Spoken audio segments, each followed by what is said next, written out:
এটা হচ্ছে ডিমের শাক। ডিমের শাক ভাজা করব, আলু পেঁয়াজ কাঁচা লঙ্কা দিয়ে ডিমের শাক ভাজার রেসিপি করব। ডিমের শাকটা বেছে ধুয়ে নিয়ে পরিষ্কার করে নিয়ে চলে এসেছি। তার সাথে দেবো আলু আর পেঁয়াজ কাঁচা লঙ্কা দিয়ে ভাজবো। কড়া বসিয়ে দিয়েছি, কড়াটা গরম হয়ে গেছে, দেবো সরষের তেল।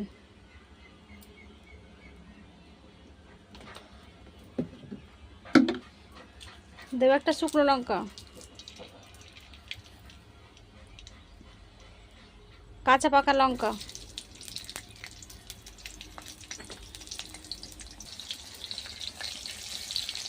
আলু আর পেঁয়াজ।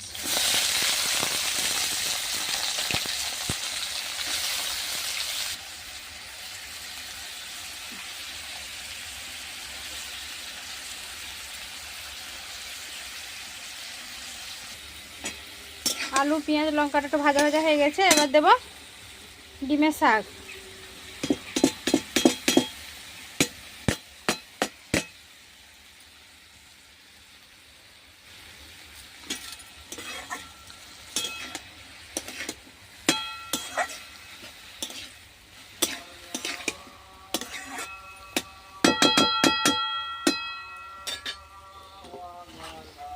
ডিমের শাকটা দিয়ে ঢাকা দিয়ে দেবো একটু সেদ্ধ হওয়ার জন্য।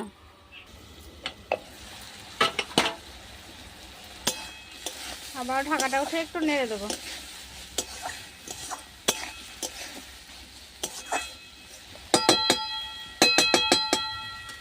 আবার ঢাকা দিয়ে দেবো অল্প সেদ্ধ হওয়ার জন্য।